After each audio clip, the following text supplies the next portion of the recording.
About a year and a half ago, I covered a game called Adaca. Adaca is what I refer to as a half-like, and it seems that name has caught on. We're seeing full releases such as Vertigo 2 advertise their game as a half-like. The game is what nerds like to call a half-like, a game taking after Valve's classic Half-Life series. The half-like genre is tragically underexplored as they take more time to develop than the more popular Doom and Quake-inspired shooters, which have seen a renaissance in the recent years. And this makes me incredibly happy, because half-likes are the exact style of game I enjoy. This gives them a niche, a genre.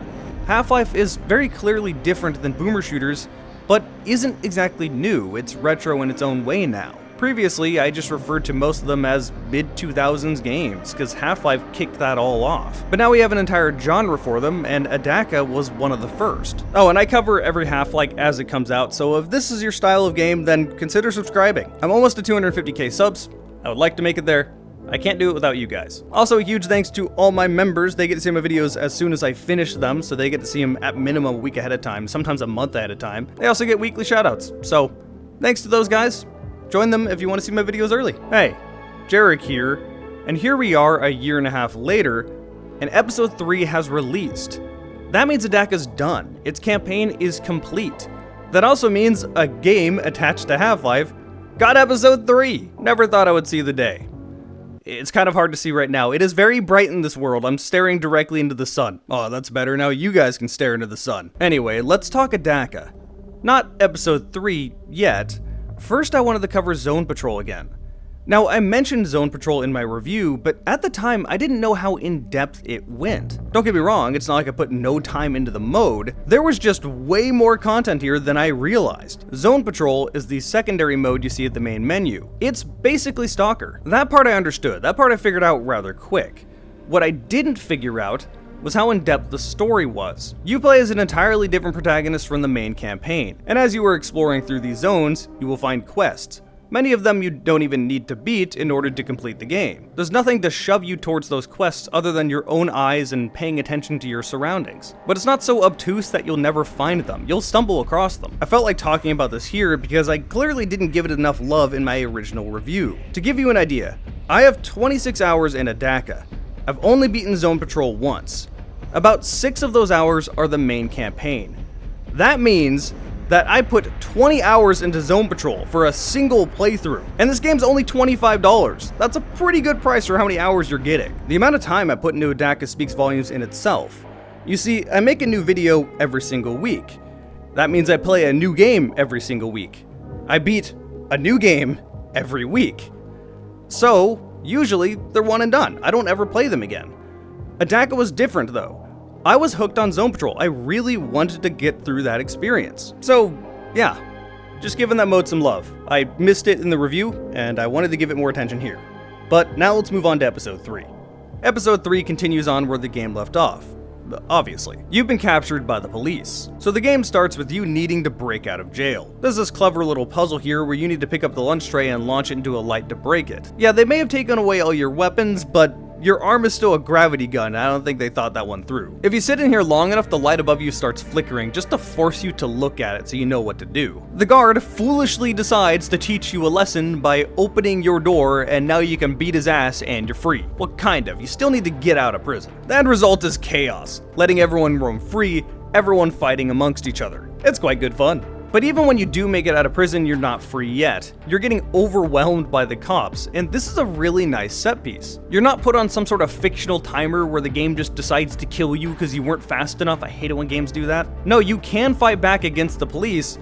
There's just a lot of them. It was made pretty clear that I shouldn't stop to fight them and I should keep going. I also intuitively just wanted to hide in the shadows and not be in the open. Eventually you hop on a train and get the hell out of there. But this just ends up putting you into a massive train yard for this huge fight. And here's when you're gonna start noticing a trend. You are mostly fighting police. These guys don't mess around. They have a lot of health, and they can melt you. It's towards the end of the game, so the enemies have been dialed up. Fortunately, your weaponry has also been dialed up. I'll talk about that later. This train yard is silly. There's trains coming and going constantly. I don't know why there's that many trains flying through here, but if you're in the way, you're gonna die. And so are the enemies, which is always fun. But there's also another faction at the end of the train yard, and they're not friendly to either you nor the police. They're a mercenary group and they have a massive ship, so you're a stowaway. Well, they were a mercenary group. You kind of go onto this boat and then murder everyone. It's quite fun, although I did notice that this seemed to max out my CPU for some reason. I'm not really sure what's going on this level. When I was playing the game, on my screen this ran perfectly fine and I didn't really have any issues. However, OBS didn't like my CPU being destroyed, so it made the stream lag. Definitely some optimization to do on this level, but for the most part it shouldn't affect people unless you're streaming, then the footage might turn out like this. Not unviewable, just keep that in mind. Anyway, not a whole lot happens on this boat. You pretty much kill everyone, the police find out you're a stowaway, come along, and then shoot the boat down. And here is where we get to the first actual new style of content. Something you wouldn't have seen in either Zone Patrol or the original campaign. The ship crash lands on this tropical island. And yeah, Adaca uses this low poly art style, but this still looks really good. Well, yes, a game that's going to be graphically up to date and the newest engine possible and all this advanced stuff is going to probably look the best. Art styles absolutely can carry games. You don't need the best new engine and the best new tech with the highest res textures to have a good looking game, and Adaca is more proof of this. The rest of the game takes place in this lush jungle, a lot of it reminding me of South America. Here's also where you get a new gun, the flat cannon. It's effectively a really heavy-hitting, fully automatic DMR. Nothing crazy or revolutionary, but it is really fun to shoot. The guns in this game still feel chunky, and they have good responses when you nail the target with them. It amuses me how in Adaca you don't have hands, yet the reloading animations portray a sense of movement and weight.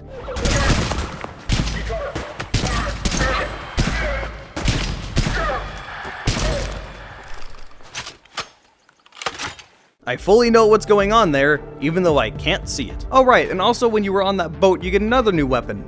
A ridiculous plasma cannon. All right, let's show this cannon. Oh my god. Yeah, I like this thing. A lot. Jesus Christ.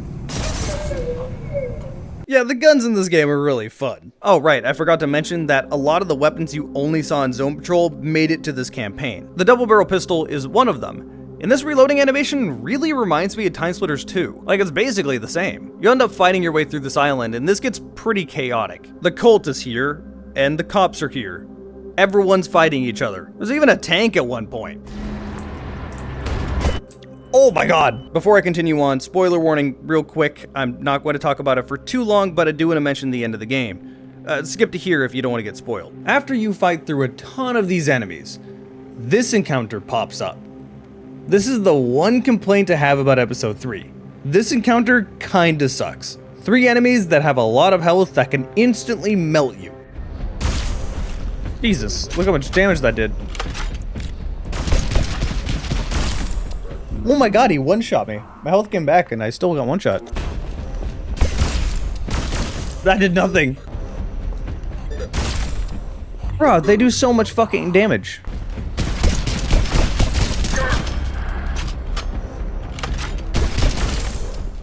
What do you want me to do? Wow, that made me flinch so hard that I thought I died on the first shot.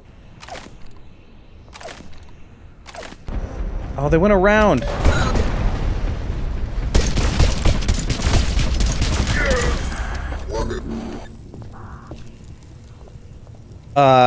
This part needs to be adjusted. I tried putting a bunch of explosives down and cheesing them that way. That didn't really work.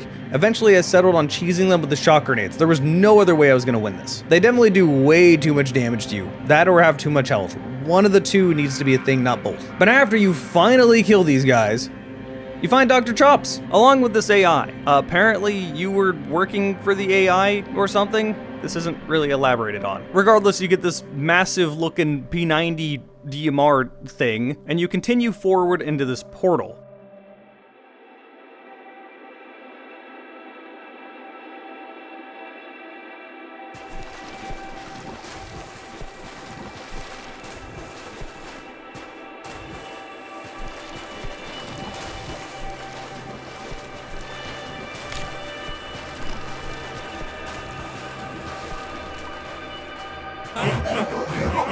Yeah, so basically you find G-Man 2.0, and he gives you the whole "I'm giving you a choice, you can work for me or not work for me" spiel. Except for here, you actually have a choice to not work for him. You can just blast him in the head.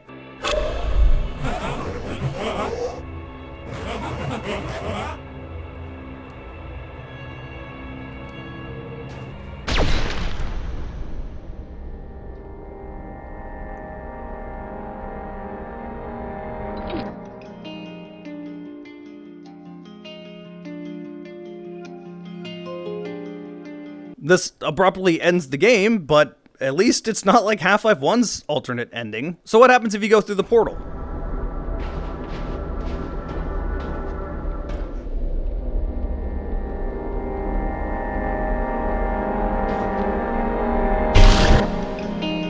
Okay, so it ends in pretty much the same way.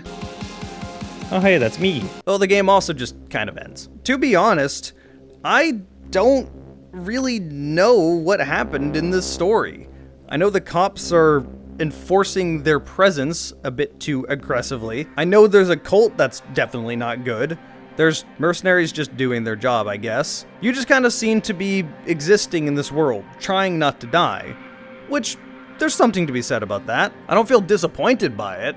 I just feel confused. It's odd because the ending of Zone Patrol was pretty darn good.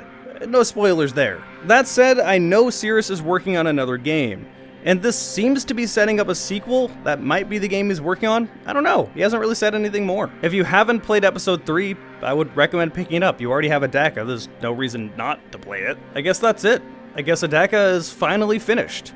This $25 game can give you roughly 25 hours of gameplay, assuming you only play through the stuff once. Thanks for watching this video. Huge thanks to Cirrus for making this game. I had a lot of fun playing it. I love Half-Life style games just in general, and Stalker is also a good amount of fun. So combine those two together and I'm going to be more than happy. I'll see you guys next video.